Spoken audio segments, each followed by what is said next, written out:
Hoje eu vou conversar com a Mônica Rossi. A Mônica é CEO do Rossi Maffini Milman e Grando Advogados, um escritório abrangente e de médio porte de Porto Alegre e que tem escritório em São Paulo também.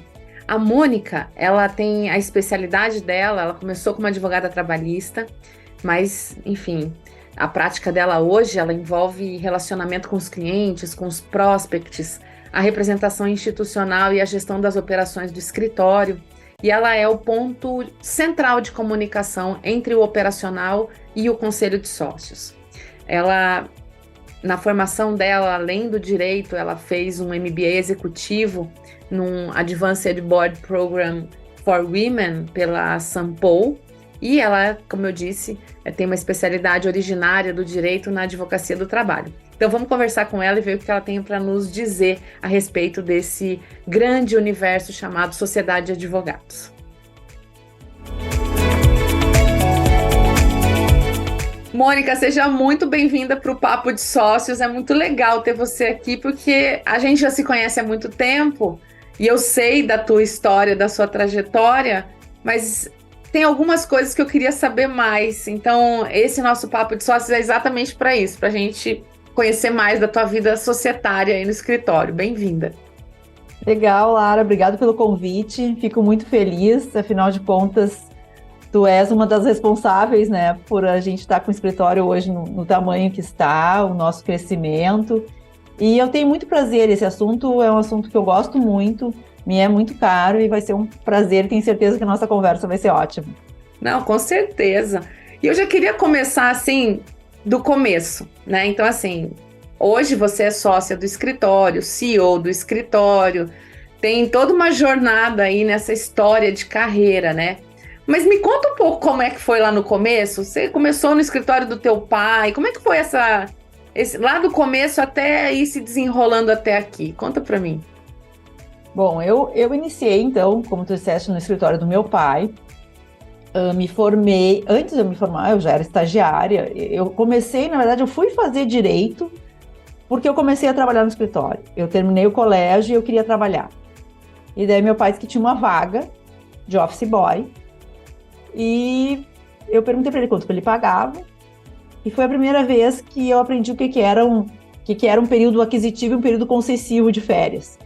Porque era uma época em que eu sempre, final do ano, ia para a praia com a minha mãe, é um costume aqui no Rio Grande do Sul. As famílias irem para a praia, ficar na praia, e não tinha todo esse acesso que nós temos hoje de internet. E meu pai, o valor é X, mas tu tens que entender que no final do ano tu não vais para a praia. Porque tu não tens um período aquisitivo de férias. E eu olhei, eu tinha 17 anos, eu olhei assim, o que será um período aquisitivo de férias? Não tinha a mínima noção. Então, assim começou. Eu comecei com carteira assinada, tendo que adquirir um período de férias para poder gozar de férias, horário de trabalho, de uma forma bastante rígida. Meu pai era uma pessoa de fácil trato, mas uma pessoa muito rígida com os compromissos assumidos. E eu acho que eu herdei muito disso. Então, depois, comecei a gostar de trabalhar no escritório. Meu pai trabalhava com outro sócio. E vou fazer direito, resolvi fazer direito. E passei a ser de office boy, fui demitida da minha função de office boy e fui admitida como estagiária. Ingressei como estagiária, fui fazendo os estágios. O escritório, na época, tinham 4 pessoas. Depois, quando eu me formei, o escritório tinha 6 pessoas, que era meu pai, mais um sócio, mais 2 advogadas, e secretária e o office boy. Então, ao longo do tempo foi evoluindo. Meu irmão também ingressou no escritório, também fez direito, também ingressou. E ao longo do tempo, nós sempre tivemos uma advocacia exclusiva na época, trabalhista e empresarial. Então, a gente sempre teve uma atuação em todo o Rio Grande do Sul, no Brasil inteiro, como um escritório trabalhista e empresarial. Passados os anos, o meu irmão também trabalhando, nós chegamos à conclusão que nós tínhamos uma demanda muito grande de trabalho. Uhum.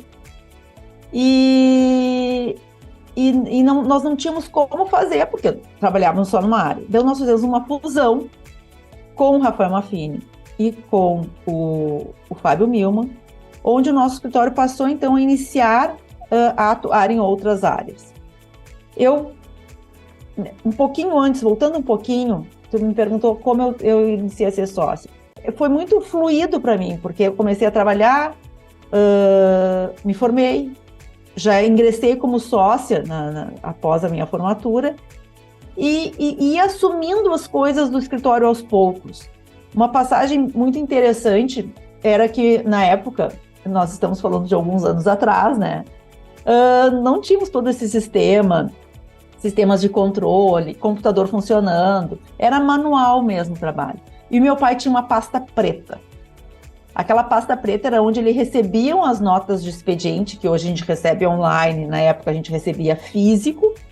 Meu pai recebia aquelas notas de expediente e colocava numa pasta que tinha de A a Z ou de 1 a 30 física. E aquela pasta era a vida dele, onde ele ia com aquela pasta, ele não largava aquela pasta para ninguém. E como eu era estagiária, eu fazia secretaria, então ele me dava essas 5 notificações, tu tem que ir lá buscar a sentença, tem que ver o despacho, tem que fazer não sei o quê. Chegava no escritório e me mandava de novo, porque não tinham visto todos. Eu disse, pô, mas que bagunça é essa? Por que não tem um negócio organizado, né, do dia? E eu pedi várias vezes pro meu pai me dar a pasta preta. E meu pai, não, pasta preta é uma coisa muito importante, não pode. E daí um dos grandes dias da minha vida foi quando, depois de tanto eu reclamar que eu achava desorganizada as coisas do escritório, meu pai me deu a pasta preta. Ele disse, acontecimento! Então, o que tu vai fazer com a pasta preta? Daí eu... agora eu vou organizar. Só um pouquinho. Que horas chegam as notificações? As notificações chegam a tal hora. Por que as do outro dia? Não, tem que ter o dia certo. Então, aí eu comecei a organizar. Foi o meu primeiro momento de gestão do escritório. E eu sempre gostei muito dessa área de gestão. Então continuei, o meu irmão entrou, nós fizemos essa fusão com outros 2 escritórios. Depois tivemos mais ingresso de um tributarista, que é o Felipe Grando. Depois ingressou para a área o Eugênio. Depois, antes o Guilherme Barcelos, depois o Eugênio. E hoje nós somos um escritório full service. Uhum. Essa gestão que iniciou com assessoria, na verdade, a Lara quase foi a responsável por não ter acontecido a fusão desses escritórios. Porque eu lembro bem, quando nós decidimos fazer a fusão e nos reunimos com o Fábio e com o Rafael, está super legal, acho bom, acho que o perfil fecha, mas nós temos que saber o que nós vamos fazer na nossa fusão. Então, como ficam? Divisão de despesas, processos antigos, processos novos, receitas, entre nós, como nós vamos fazer, de que forma nós vamos dividir, como nós vamos gerir isso. E eu disse, eu já conhecia a Lara, tinha feito alguns cursos com a Lara, porque sempre gostei muito dessa área. Eu disse, eu sugiro uma consultora que eu conheço, a consultoria se chama Célia Bertozzi, isso lá em 2007, faz tempo, né? Vai fazer quase 20 anos. Nossa! Não mudou nada. Eu sugiro a contratação dessa consultoria. Ele está ótimo. Vamos saber quanto custa. E quando eu falei quanto custava, eles queriam me matar. Tá louca? Chega uma mulher como sócia e já chega gastando. Daí eu disse, bom, das duas, uma. Ou nós contratamos Vocês têm outra sugestão? Não. Então, ótimo. Ou nós contratamos a consultoria, ou vocês façam a fusão vocês e eu, disse pro meu irmão, faz a fusão com eles e eu vou fazer outra coisa. Porque vai ser impossível gerir isso. São muitas informações, são muitos dados, e é um olhar geral, e a gente não tem esse olhar, até porque tem um vício, não tem a formação para isso. Eu acho que é uma das grandes falhas das faculdades de Direito do Brasil, onde não se introduz uma cadeira de gestão. Hoje já está sendo um pouco mais trabalhado isso. Mas na época, o advogado ele se formava, ele sentava meu pai se formou, sentou, abriu escritórios e os clientes iam até ele. E não eram grandes escritórios. Em São Paulo já tinha, mas também o profissionalismo veio um pouco depois, né? E, bom, tivemos a felicidade, então, de contratar a Célia Bertozzi e hoje nós temos já um escritório bem consolidado, né, que vem trabalhando, a gente atua no Brasil inteiro, hoje nós temos várias áreas, e eu fui, na minha carreira, ao longo desse tempo, ela foi crescendo, né? Eu acho que, assim, a gente tem que ir buscando as áreas. Eu sempre atuei na área trabalhista empresarial, sempre gostei muito, eu sou uma advogada apaixonada pelo direito do trabalho, mas a parte da gestão digamos assim, me fisgou, né? E o que eu acho muito interessante dessa história toda, que eu tenho, enfim, testemunhei, né, muitas coisas, principalmente ali naquele momento em que você sai de um escritório familiar, que é o que você construiu com teu pai, com teu irmão, e dentro do que era possível de ser feito ali naquela... E que vocês já tinham crescido muito na época, né? Já tinha bastante trabalho. O escritório tá o quê hoje? Com quantos anos, Mônica? Desde a fundação? Desde a fundação, 56 anos. 56 anos. Então, assim, já tinha muita trilha já percorrida na trabalhista naquele momento, né? Na época a gente já estava com um escritório grande, consolidado e com eram umas 30 pessoas, umas 40 pessoas mais ou menos, né? Já tinha umas 40 pessoas, né? 40 pessoas mais ou menos, isso de vocês. E esse primeiro movimento, né, de fazer a fusão com 2 outros escritórios, a gente sabe o quanto que é complexo o movimento de você trazer 3 culturas, né? Porque cada um estava no seu escritório, 3 culturas diferentes para entrar num uníssono de um 4º escritório, né? Porque o que aconteceu foi isso, não era nem o primeiro, nem o segundo, nem o terceiro, surgiu um 4º escritório com a soma de vocês. E esse foi realmente o primeiro movimento aí estratégico do escritório para permitir crescimento e ampliar aí a possibilidade dessa demanda reprimida que tinha com o cliente, com outras áreas e tudo mais, e fazer o potencial acontecer, né? E isso, logicamente, requer coragem dos sócios, né? Porque quem tem mais sócio tem patrão, né? Então, vocês saem de um escritório familiar, pai, você, Benoni, enfim, ali, né? E, de repente, agora tem mais 2 estranhos no ninho que tem que passar a se tornar meio que uma irmandade ali para funcionar bem, né? Eu acho muito interessante essas histórias, porque... e o quanto que a gestão ela é fundamental realmente para isso, porque se você não une coisas diferentes com critérios parecidos, né, porque você tem que trazer para um mesmo critério, você acaba se batendo muito lá na frente, acaba abrindo muita margem para conflito, e aí não faz muito sentido, né? Naquela época, você... tinha planejado o teu autodesenvolvimento, porque hoje você é CEO do escritório, hoje você ocupa uma posição que você não está mais atuando no direito do trabalho, apesar, né, da tua paixão técnica, originária lá como advogada. Você planejou o teu autodesenvolvimento ao longo desse percurso? Você sentiu necessidade aí de fazer outras buscas? Eu senti... antes da fusão mesmo, quando o escritório começou a tomar um corpo maior, e a gente tem um número maior de advogados no escritório, de apoio administrativo também, eu comecei a sentir a necessidade de buscar esse conhecimento na gestão. Então, assim, como eu faço? O escritório não tinha, na verdade, a bendita pasta preta, ela nada mais é do que uma pequena semente de uma controladoria, né?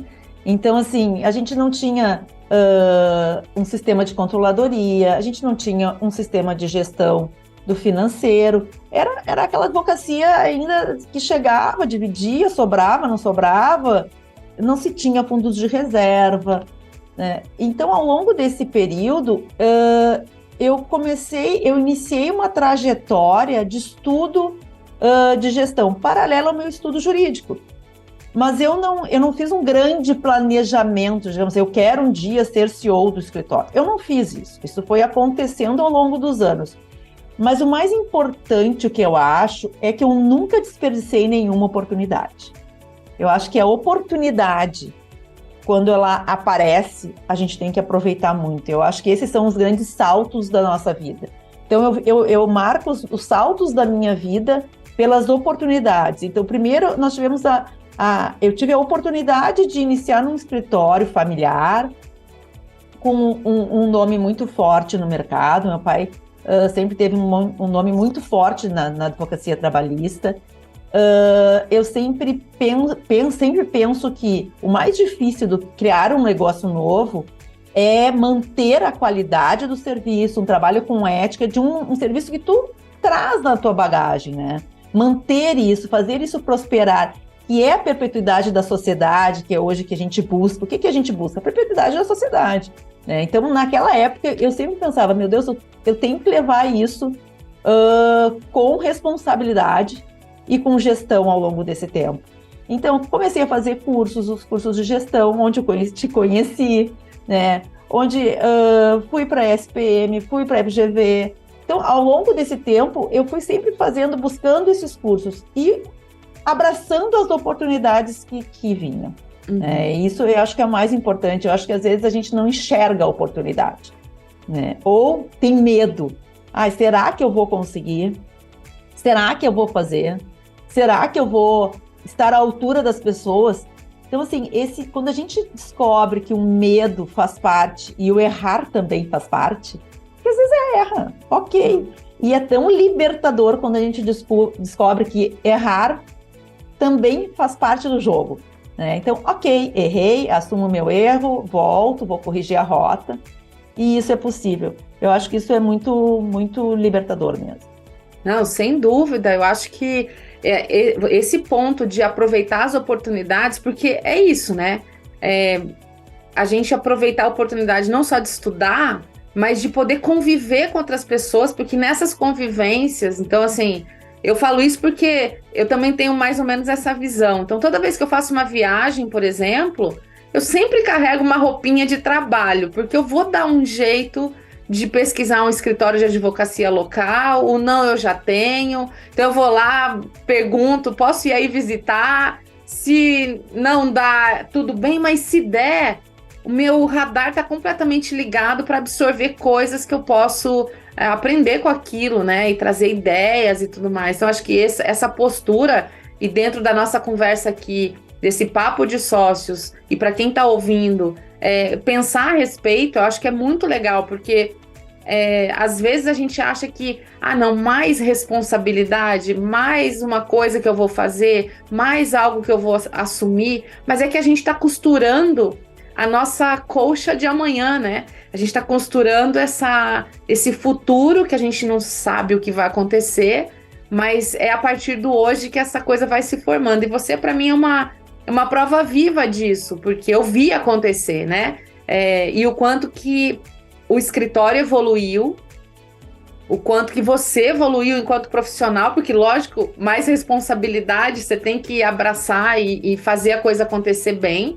Você tem coisas importantes para proteger aí, todo o legado do teu pai e tudo que vai ser trazido a partir de vocês, né, dessa nova configuração desde 2007 para o futuro. Então já é um escritório com 50 anos. A gente tem que desafiar o porquê não 100 anos, né? Quando não estaremos mais aqui, serão outras pessoas, então as escolhas dessas pessoas que vão tocar lá na frente acontecem hoje, né? Então, eu acho que esse pensamento é muito legal, assim, o quanto que você evoluiu, eu acho fantástico a forma como você toca o escritório, enfim. Hoje, como é que tá o escritório, Mônica? Assim, eu sei, mas eu quero que as pessoas ouçam de você. Então, a gente teve uma nova configuração. Como o escritório foi crescendo, as nossas decisões sempre foram tomadas em colegiado. Então, qualquer decisão, das mais paroquianas, como diz o Rafael Mafili, as mais complexas, elas eram decisões colegiadas, né? Isso começou a travar um pouco nosso crescimento, a travar um pouco a velocidade das decisões.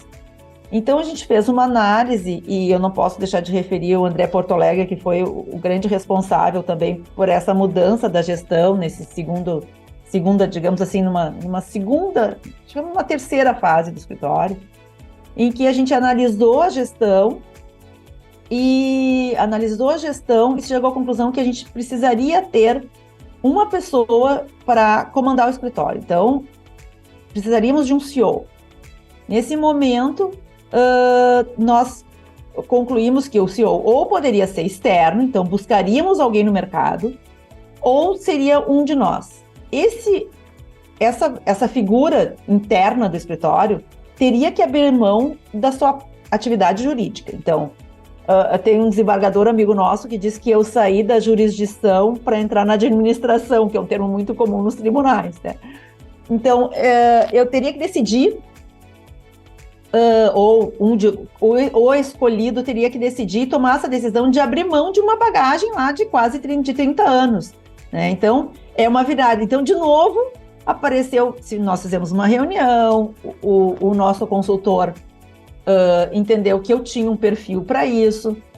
A área trabalhista era a única área na época que tinham 2 sócios diretores, o que facilitaria também. E, além de tudo, eu, sempre fiz isso. Em que pese na área jurídica, eu sempre fiz a parte da administração também. E então eu fui convidada a esse desafio, né? Na época, realmente, eu pensei muito. Eu questionei se eu tinha capacidade para isso, porque eu não tenho essa formação, né? Eu não estou chegando no escritório, olha, hoje eu já poderia chegar num outro escritório e dizer, olha, minha bagagem como CEO, como gestora, eu fiz isso. Na época, eu não tinha. E eu acho que as mulheres, em geral, elas se cobram muito da capacidade, do quanto 100% eu posso me dar neste momento, né? Então, eu realmente... Pergunta assim, se eu tive medo, eu tive muito medo. Eu tive muito medo. Foram muitas noites sem dormir pensando nisso. Primeiro que, eu tenho clientes que a gente atende há 40 anos no escritório, né? Tem clientes da época do meu pai ainda, que a empresa já está na 3ª geração e a gente continua atendendo essa empresa. Então, eu tenho um vínculo ainda muito forte com esses clientes. Mas eu enxerguei também como um grande desafio da minha vida.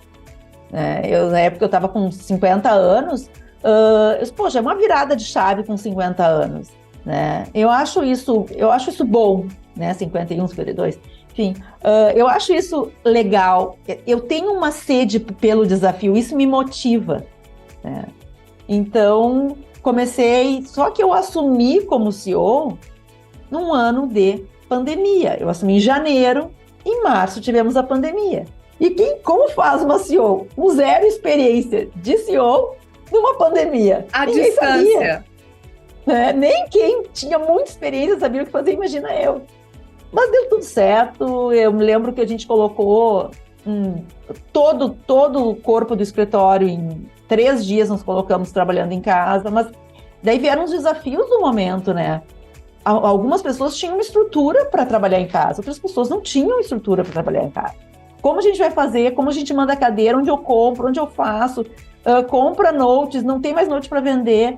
Então, todas essas decisões foram realmente, acho que foi uma grande escola, digamos assim, que eu tive literalmente forjada no fogo, né? Foi feita no fogo, já joga lá, bom, depois disso qualquer coisa é mais fácil, qualquer coisa a gente toca diferente, né? É verdade. Isso atrasaram alguns planos, assim, né? Alguns planos. Entre eles, a nossa, digamos, 5ª fase, que agora, com a Lara voltou ao escritório, né, para fazer nosso planejamento estratégico, que está ficando muito legal, em que a gente vai dar um passo bastante grande para o escritório. Eu acho que o profissionalismo da gestão, que já era uma gestão profissional, mas agora eu acho que a gente está aprimorando isso, porque eu acho que não tem término isso, né? Esse aprimoramento da gestão, ele é permanente. Eu costumo dizer uma coisa assim, que a gente vai trabalhando por platôs. Então tem um momento do escritório, então quando teu pai começou lá atrás, que vocês estavam jovens ainda no comecinho da carreira, né? A necessidade de gestão era uma, então você tem que fazer aquele platô acontecer bem, e a pasta preta era o que funcionava para aquele momento. E tudo bem, e tá tudo certo, era uma gestão, como você falou.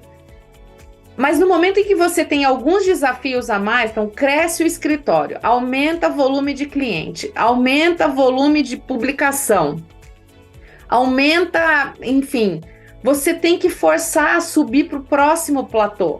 e aí transformar a pasta preta em algum sistema. Então, pera lá, como que a gente vai fazer isso de forma inteligente para estagiário, advogado não ir voltar do fórum 10 vezes, né? Tudo falta de planejar. Então, quando você tem um caso, foi, voltou, tudo certo. Mas quando você tem vários, você começa a ter perda de dinheiro nisso. Aí você evolui, faz o que é necessário para aquele platô. Então, eu concordo com você, não tem fim, porque a gente tem N platôs, N degraus para serem subidos, né? Vamos chamar assim, na medida em que essa complexidade vai aumentando. E quanto mais gente diferente dentro do escritório, maior a nossa necessidade de deixar tudo muito claro e muito mais estruturado, porque a gente não pode desconsiderar, porque e se eu faltar, quem que dá continuidade no negócio? Quem que dá continuidade na história? Se as regras estiverem meio ainda frágeis, você tem um problema lá na frente. Então, é ato de amor ao escritório e fazendo, né, elevando a gestão e falando, qual é o próximo desafio, o que a gente vai ter que encarar. E isso é muito bacana de perceber, né, nessa linha do tempo, assim, como as coisas vão acontecendo. É muito, muito legal. Mônica, assim, como eu sou, assim, suspeita para falar, porque eu tô dentro, né, e acabo vivendo um pouco disso, né. E hoje eu sei que a gente está num momento de enxergar a governança de uma forma diferente, né? Então, 2, 3 anos de CEO, já com uma outra abordagem e um trabalho de governança a ser feito, né? Qual que é a tua visão a respeito da governança, assim? O que você acha que afeta a gestão do escritório, na escolha das pessoas, a própria gestão jurídica, questão de tecnologia que está muito forte, o marketing, fazer networking, que é ainda uma coisa que a gente tem que quase empurrar as pessoas, porque sócio entende que tem que fazer isso, mas a equipe às vezes não. Onde que você acha que entra a governança nessa história, nesse caldo? Eu acho que para o crescimento de um escritório, até um pequeno escritório que está nascendo hoje, independente da proporção, se eu sou um escritório que eu tenho 1.000 advogados ou se eu tenho 5 advogados, se eu tiver essa visão de governança desde o início, a vida com certeza da sociedade será muito mais fácil e mais próspera. Eu acho que o segredo do sucesso de um escritório está em ter bons profissionais, então eu tenho que fazer uma boa entrega, eu tenho que vender e entregar o que eu vendo, com seriedade, com ética, com respeito, e eu tenho que ter uma boa governança. Se eu tiver esses 2 itens, e daí eu vou incluir na governança a organização do escritório, né? Então, toda assim, a parte do meu marketing, a parte do meu network, isso é a governança do escritório. A governança do escritório tem que pensar num todo. Eu vou me permitir aqui reproduzir o nosso organograma, mais ou menos, que eu acho que ele tem muito disso, né? Então, como é que a Lara, inclusive, que nos orientou a isso? Hoje eu tenho uma plenária de sócios, eu tenho um conselho de sócios, eu tenho um comitê gestor e eu tenho as minhas diretorias. Com isso, a gente dilui a organização do escritório e não fica no colo só de um sócio, porque um sócio hoje ele não pode ser o sócio só de uma parte, ele é um sócio de várias partes, né? Então, hoje eu tenho uma diretoria jurídica, eu tenho uma diretoria de controladoria, eu tenho uma diretoria de relações institucionais, onde entra a minha parte toda comercial, a parte do relacionamento com o cliente, a parte do relacionamento com a imprensa. Então, eu peço, a comunicação social fica toda dentro desse arcabouço. E eu tenho minha parte administrativo-financeira, né? Porque eu tenho que analisar rentabilidade de contratos, eu tenho que organizar reajuste de contratos, eu tenho que ter os KPIs, né? Tu tens uma máxima que é de vários gestores, que é o que não pode ser medido, não pode ser analisado, não pode ser controlado e não pode ser melhorado. Então, eu preciso ter esses KPIs, eu preciso ter um KPI de propostas enviadas, de contratos fechados, eu preciso ter um KPI de visitas feitas. Então, se eu tenho todos esses controles, e hoje tem N mecanismos dentro da informática, dentro da TI, para a gente poder usar isso, que desde o pequeno escritório ao grande escritório, se eu tiver essa ferramenta, se eu tiver essas condições, se eu tiver essa vontade de enxergar o todo, porque eu acho que a dificuldade de muitos profissionais hoje é enxergar o todo, né? Se eu enxergar o todo, eu vou conseguir. E a governança é a que vai orquestrar isso. É quem coordena tudo isso. Ela tem um arcabouço e ferramentas hoje, e hoje tem tantas ferramentas, os cursos que vocês fazem, que são maravilhosos, né? Eu morri de inveja daquele faixa preta que vocês se encontraram num hotel. Então, assim, é muito legal, porque está disponível, hoje tem aula online, tem tantas formas de buscar esse conhecimento, né, que não se justifica hoje um advogado dizer que não tem conhecimento porque não teve essa cadeira na faculdade. E tem um detalhe que eu acho que ele é muito importante, que é, e concordo com você, o escritório pequeno, se ele já puder, claro, ele vai começar com uma governança do tamanho dele, não é começar com uma governança com muitas pessoas, não. Mas se você tem essa percepção de que todas essas áreas que você falou, eu tenho que ter uma equipe jurídica boa, porque eu concordo com você, hoje se vende muito, mas nem todo mundo se preocupa com a entrega. Aí uma coisa mata a outra, porque o cliente que acreditou em você e viu que você não entregou aquilo que você disse que você ia entregar, ele já não te escolhe mais. E uma das coisas que a gente tem que cuidar é com essa permanência da carteira de clientes, né? Não pode estar colocando cliente novo e saindo cliente. A gente tem que... Entrou, não sai. E a única forma de não sair é tendo uma entrega de qualidade, né? A questão da controladoria, claro, né? Cada vez que o escritório aumentar volume de trabalho, você tem que organizar, porque se perder um prazo, você tem consequência disso. Agora, tem uma coisa que eu acho que, como princípio de governança, e que eu gosto muito de trazer emprestado da governança corporativa, e eu sei que você está estudando isso, você está fazendo um curso na Sampo disso, né? E o quanto que é maravilhoso a gente poder falar assim, isso não é só o mundo das empresas que estão na Bolsa de Valores, a gente pode pegar princípios e trazer para o nosso escritório. E para falar de sociedade, o estar sócio, a importância da gente saber prestar contas, né? Então, quando você divide o escritório em vários olhares ali, várias diretorias, isso não quer dizer que as pessoas estão livres, leves e soltas trabalhando, né? Cada um vai cumprir o seu papel, mas você tem ali um comitê de sócios de gestão ou um conselho de sócios para prestar contas. Olha, a controladoria está assim, olha, a equipe jurídica está assim, a gente está tendo uma necessidade assim, o financeiro está assim. E aí você vai conseguindo trazer esses sócios mais para a gestão, mesmo que eles estejam muito mais no operacional, mas eles precisam tomar decisão juntos, né? E os indicadores são fundamentais para isso. É a transparência, né?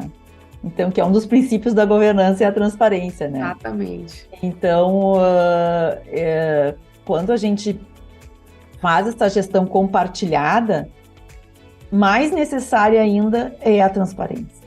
Porque hoje a gente tem resultados, a gente tem um demonstrativo de resultados, a gente tem distribuição de lucros, então a gente tem que trabalhar com a transparência, porque senão não vai haver a perpetuidade da sociedade, né? Ela vai se quebrar.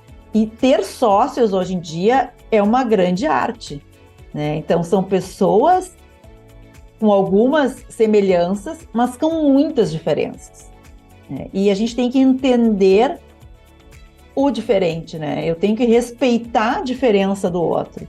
E é uma arte saber conviver com sócios, né? É mais difícil que ter um casamento, porque no casamento, hoje em dia, a gente encontra em poucas horas. O sócio, a gente está o dia inteiro, a gente está discutindo dinheiro, a gente está discutindo gestão, a gente está discutindo relacionamentos, né? Então, é uma grande arte. E se eu não tiver, eu acho que eu elegeria duas palavras para mim, para um sucesso de uma sociedade, que eu acho que é transparência e respeito.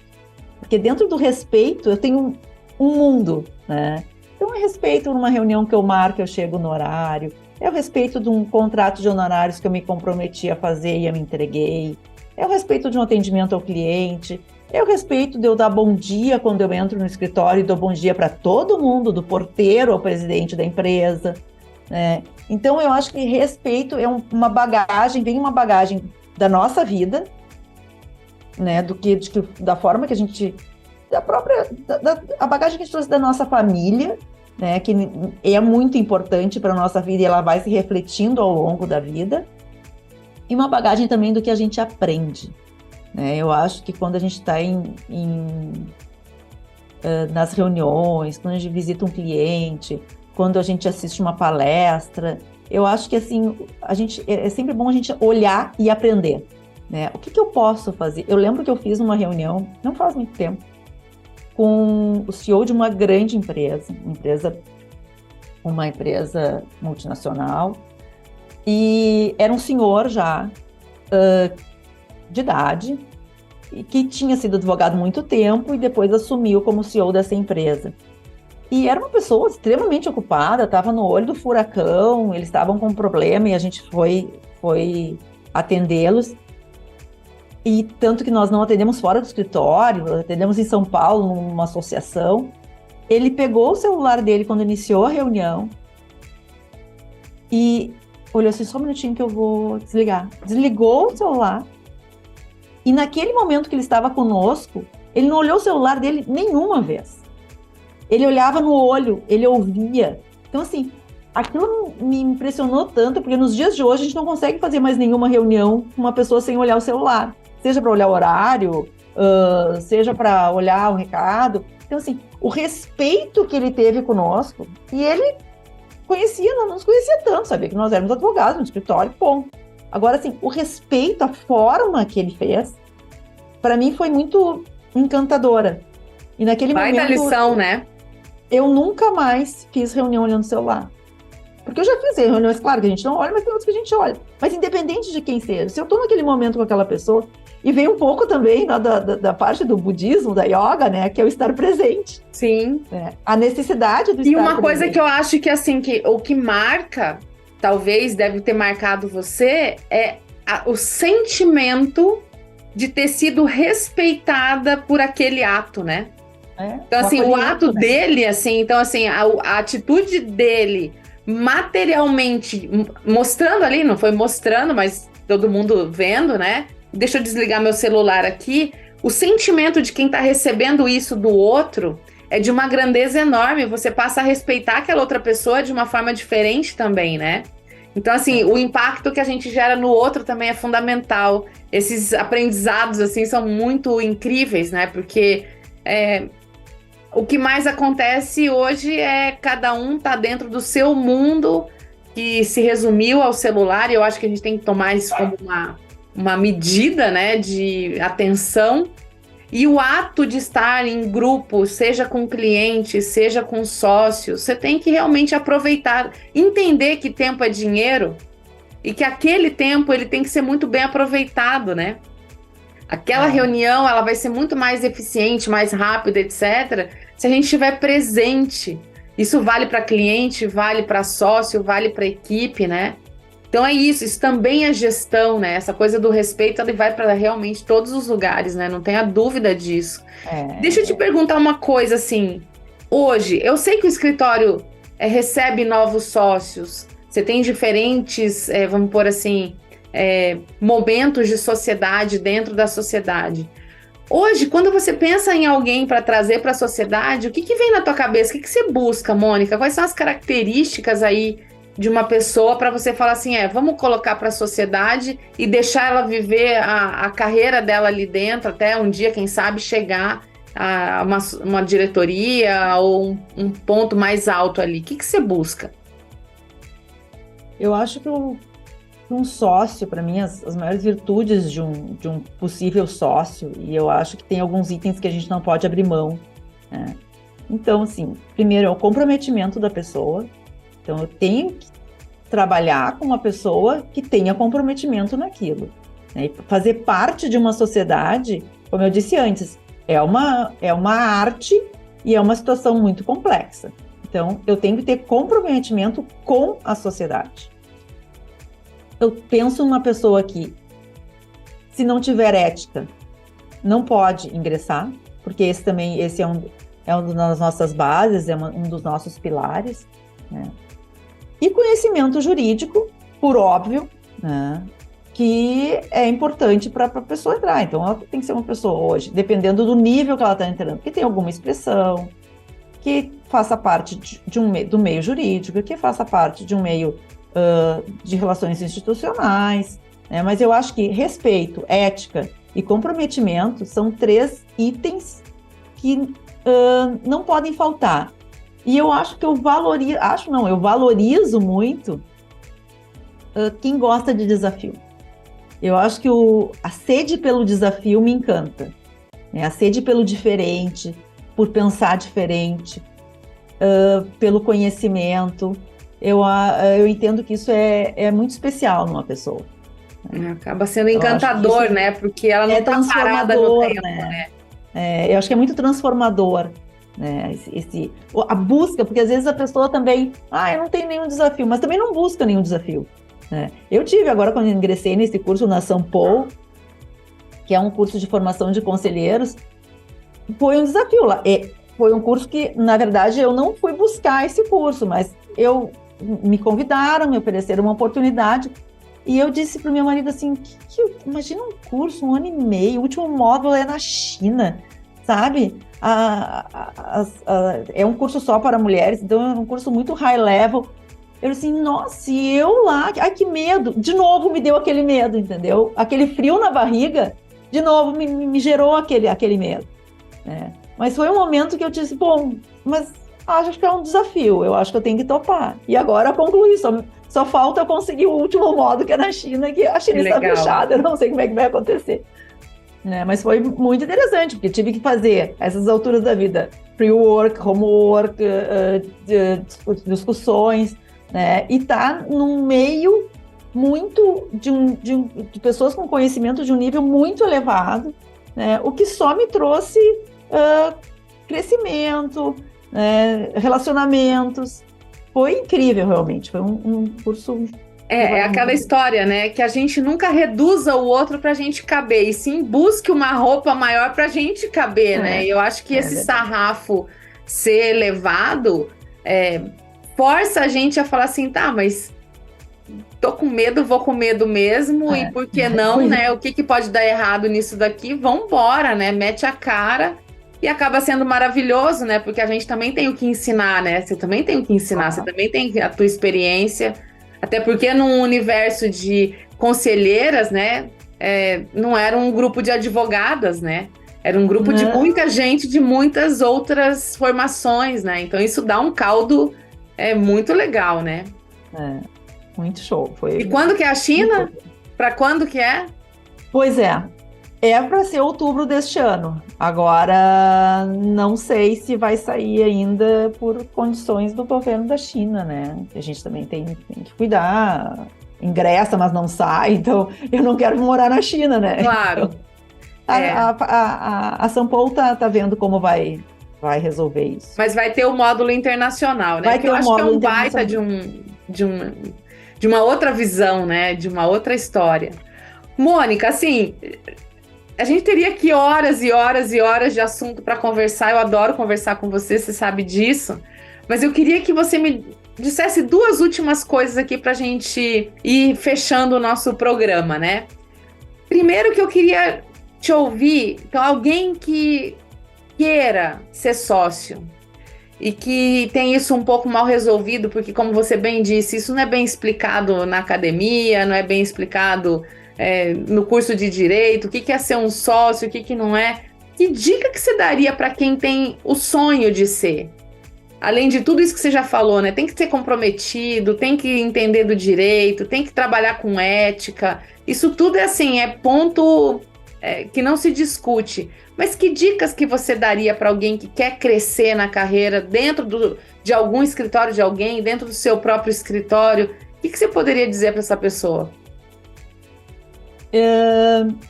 Eu entendo que essa pessoa, ela tem que pensar assim, onde é que ela quer chegar? Primeira coisa, onde é que eu quero chegar?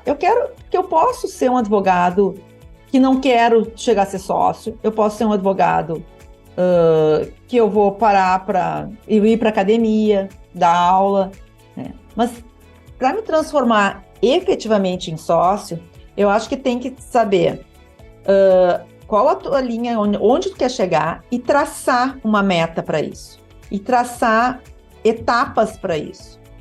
Hoje, nós temos disponível, tu mesmo faz mentoria e tem várias pessoas que fazem mentoria.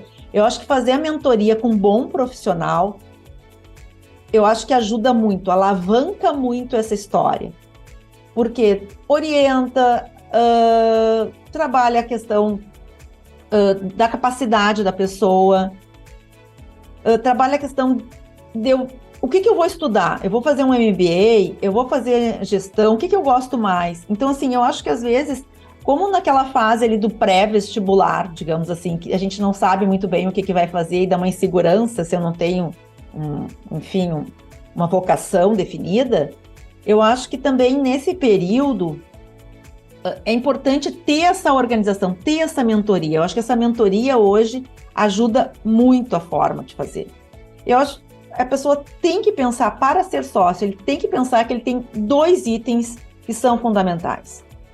O conhecimento jurídico, né, que ele já traz uma bagagem, mas que é um lifelong learning, né, não adianta. E eu tenho que pensar que eu preciso de uma área comercial, eu preciso desenvolver o marketing jurídico, eu preciso desenvolver o meu networking, eu preciso ir a reuniões, eu preciso circular para poder me fazer presente nos locais. Eu costumo dizer para os advogados do escritório, quando eles estão numa audiência, fazendo audiência ou fazendo uma reunião com o cliente, eles estão levando o nome do escritório. É o nome do escritório, mas é o seu nome que está lá. Porque ninguém esquece, bom, eu fiz uma reunião com a advogada tal, ou eu fiz uma audiência com a advogada tal, e ela é especial, a menina é maravilhosa, a mulher é divina, o homem é maravilhoso, o advogado é maravilhoso. Então, o seu nome vai sendo construído ao longo dos anos. E a gente vai deixando marca nesses locais que a gente passa, né? Tanto que, às vezes, vamos supor, um cliente vem nos procurar muitos anos depois. Eu tive um caso de um cliente que me ligou, Mônica, preciso falar contigo, e fazia 5 anos que eu não falava, ele tinha saído da empresa que a gente prestava serviços. Fazia 5 anos depois, ele lembrou que precisava da gente, lembrou que precisava do escritório. Mas por quê? Porque a gente deixou uma marca boa lá atrás. Então, assim, da mesma forma que acontece com os escritórios, acontece com os advogados. Eu tenho que ir somando essas marcas.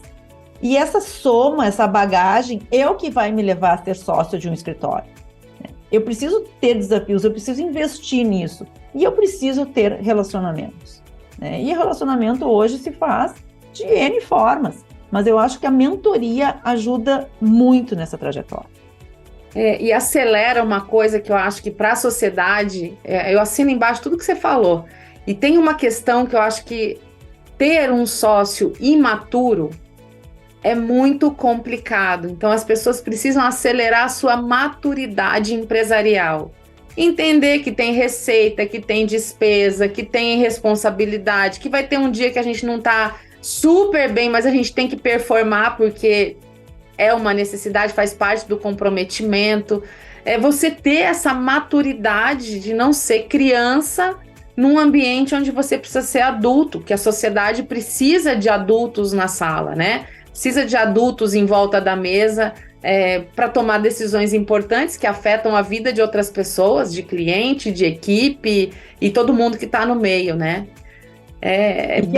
E que assuma riscos, né?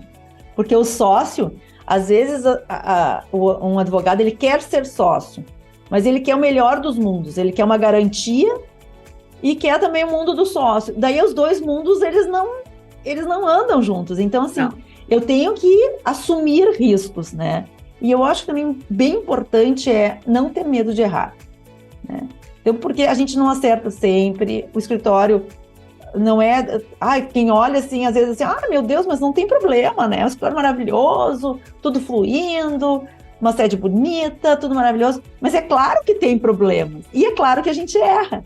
Então, o sócio tem que saber e tem que aprender com aquele erro. Eu sempre brinco no escritório assim, deu errado, tal coisa aconteceu errado. Ótimo, muito bem, vamos consertar. E o que a gente aprendeu com isso? Como é que a gente vai corrigir essa rota para que não ocorra mais?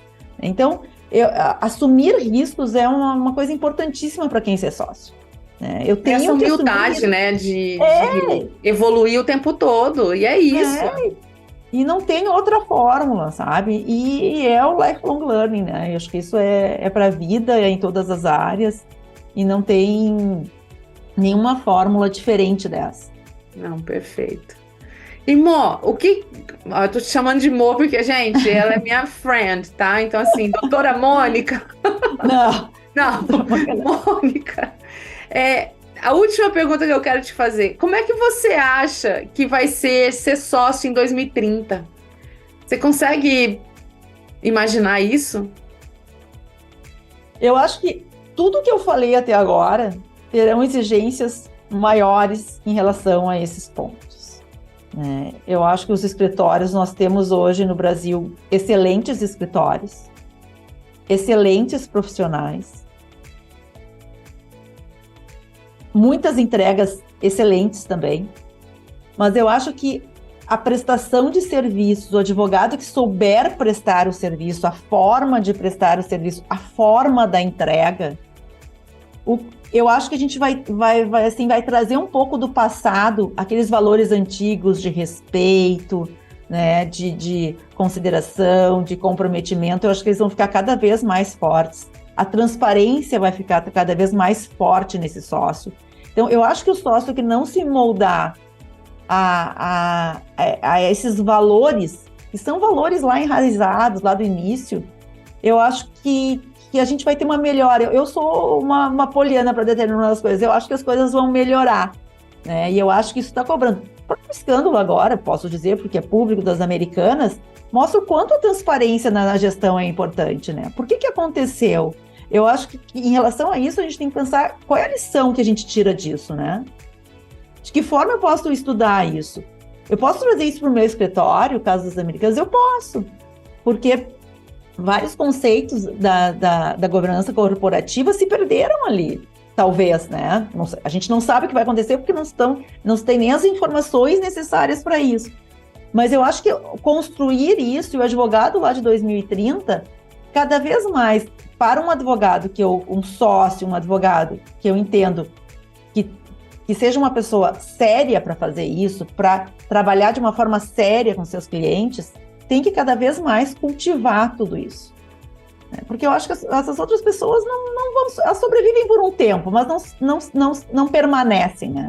Elas não trazem a perenidade de uma sociedade.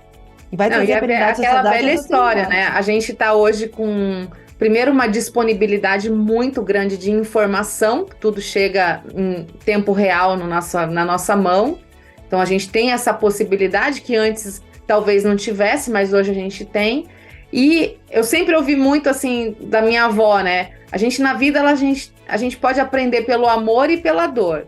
Então, quando você olha um caso das lojas Americanas, tudo isso que aconteceu, você pode aprender para não deixar a dor entrar no teu escritório numa situação similar ou de erros de gestão ou de governança que podem... Imagina, né? É uma fratura exposta, tudo que está acontecendo com a companhia, né? Então, imagina a dor disso, né? De investidores, de diretoria, de conselho, enfim, é uma bomba atômica numa empresa super sólida, né?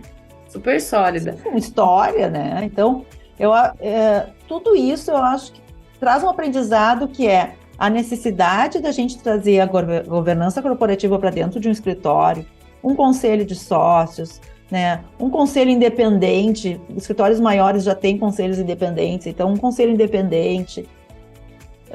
E a transparência. Eu acho que a transparência é essencial dentro de qualquer corporação, dentro do escritório, mais ainda, né? Sem dúvida.